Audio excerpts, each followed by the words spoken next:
Os métodos analíticos mais utilizados na toxicologia forense para a determinação e quantificação dos xenobióticos são as técnicas que apresentam maior sensibilidade e compatibilidade com as concentrações dos compostos de interesse. Então, os métodos que são mais utilizados são aqueles mais específicos, né, que são mais sensíveis. Então, as técnicas que são consideradas padrão ouro da tecnologia forense, de fato, são as análises de cromatografia em fase gasosa ou fase líquida, acopladas aí à espectrometria de massa, que também são conhecidas por siglas do tipo GCMS, LCMS. Então, as cromatografias são as queridinhas padrão ouro da toxicologia forense.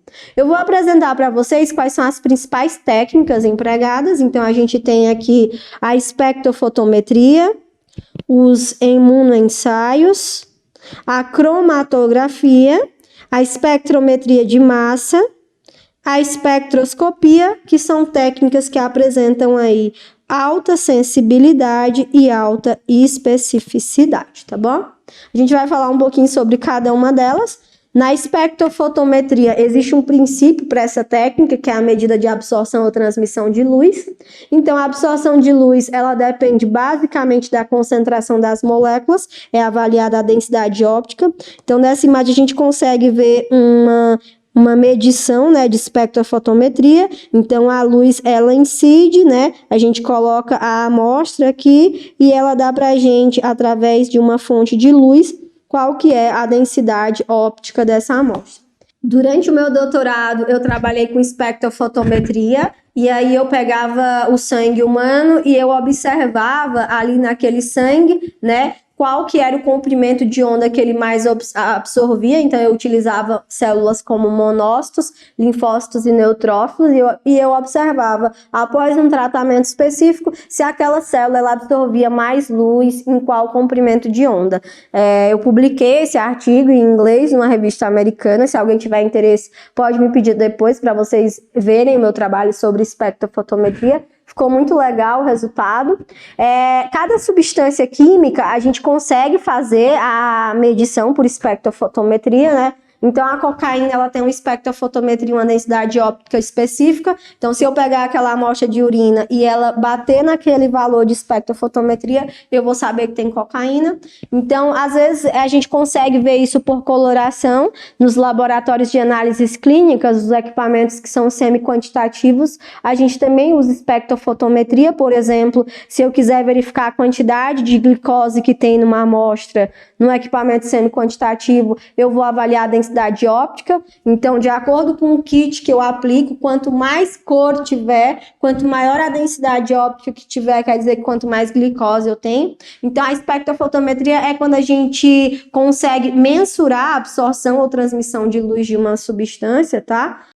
Olá! Antes de irmos para a aula, eu quero te apresentar a nova classe, a plataforma Premium do SES. É tipo uma Netflix que tem todos os cursos que já oferecemos. São mais de 130 cursos, além de alguns bônus exclusivos, como um cronograma de estudos feito para você, inglês com aulas ao vivo, 2 certificados por mês e muito mais. Se quiser saber mais sobre a plataforma, acesse o nosso site. Mas antes, assista a essa aula que está incrível. Bons estudos! Então, além da espectrofotometria, tem os testes de imunoensaio, né, que são princípios de técnica, principalmente aí as técnicas de ELISA, que elas fazem a ligação aqui do antígeno com os anticorpos, e a gente consegue mensurar também por um método imunoenzimático colorimétrico por densidade óptica. Então, quanto maior a densidade óptica, quer dizer que maior a gente tem a concentração daquela determinada substância. Então, por exemplo, eu quero saber se tem cocaína. Então, eu pego um método, né, de imunoensaio e coloco aqui anticorpos para cocaína.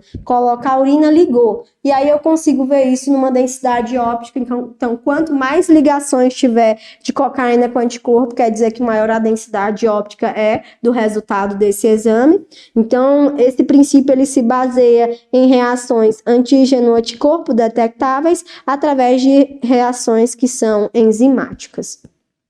A cromatografia, que é o padrão ouro, né, é um método físico-químico que se baseia na migração de componentes de uma mistura entre duas fases.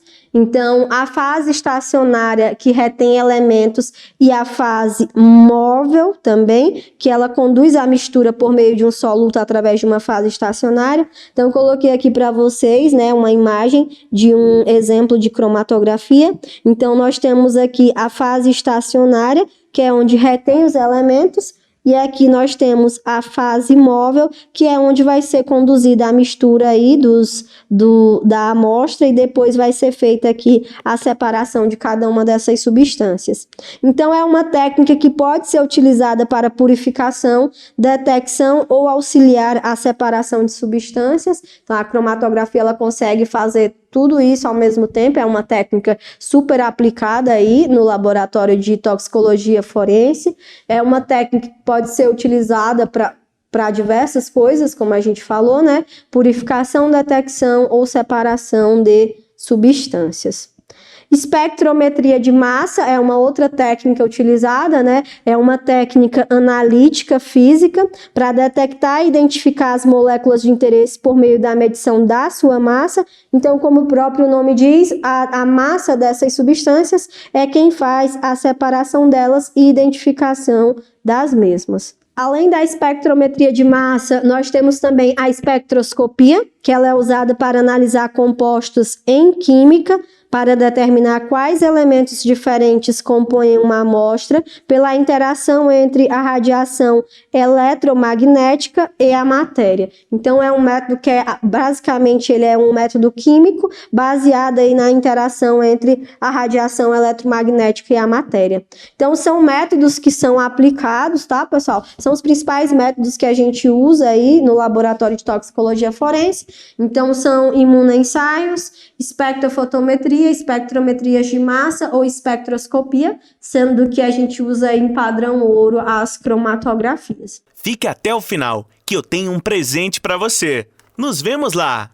Bom, uma vez que a gente falou os principais métodos de análise de drogas, né, de quantificação, de procedimentos, de como que é feita a investigação de uma determinada droga, se a gente tem suspeita ou não, eu vou falar um pouquinho para vocês de como é elaborado o laudo pericial toxicológico. Então, o laudo pericial toxicológico de análises clínicas, né, ele deve conter o máximo de informações possíveis, porque vai ser o laudo que vai ser enviado para o juiz. Então, ele deve identificar o processo, né, ou inquérito, deve ter a identificação do processo ou inquérito e a entidade requisitante. Além disso, tem que ter o método analítico utilizado e referências à técnica de isolamento que foi empregado. Então, tem que ser tudo bem detalhado no laudo pericial. Além disso, tem que ter a data da recepção da amostra e a data da conclusão do exame de forma específica. Além disso, tem que ter também quais amostras que foram analisadas e tem que ter o nome do especialista que foi responsável pela execução das análises, né? Tem que ter os níveis de detecção, né? E a quantificação. Quanto que foi achado dessa droga? Então, tudo tem que estar bem descrito. O estado das amostras, se elas estavam em boas condições, né? Dentre outros dados que são pertinentes aí para a elucidação das conclusões. Então, tudo tem que ser descrito no laudo de forma descritiva. No geral, pessoal, o laudo de perícia toxicológica, ele é enviado ao perito legista que solicitou a perícia e depois ele é enviado isolado ou junto com o laudo de autópsia ou de clínica médico-legal à entidade requisitante. Então, esse laudo ele tem que ser enviado lá para o perito legista e depois ele tem que ser enviado ali junto com o laudo de autópsia, né, para a entidade que foi requisitante. As informações provenientes dos laudos toxicológicos forenses, elas são de suma importância para estudar a utilização de diversas substâncias químicas, bem como os efeitos deletérios oriundos de seu uso para diversos fins. Então, esses laudos, eles não são importantes não só para a justiça, para determinar o caso, mas também para futuros estudos. Então, quando os cientistas, eles precisam estudar determinadas drogas, eles pegam aqueles laudos para eles verem quais são as concentrações que podem levar à overdose, quais são as concentrações que podem levar à morte. Então, a partir desses laudos periciais, a gente consegue também ter ali elucidação de novos estudos científicos referente a essas determinadas drogas. Então, essa era a nossa aula de hoje sobre as principais técnicas de toxicologia forense, das análises de toxicologia e a emissão de laudos periciais. A nossa próxima aula vai ser sobre as drogas facilitadoras de crime, né, principalmente de estupro. Até a próxima aula. Esse vídeo é uma parte de um dos cursos que tem dentro da plataforma A Nova Classe. Lá você encontra mais de 130 cursos e outras vantagens exclusivas, como o curso de inglês com aulas ao vivo. Para você que está vendo esse vídeo, liberaremos o acesso gratuito por 7 dias. É só clicar no link da descrição e aproveitar seu presente.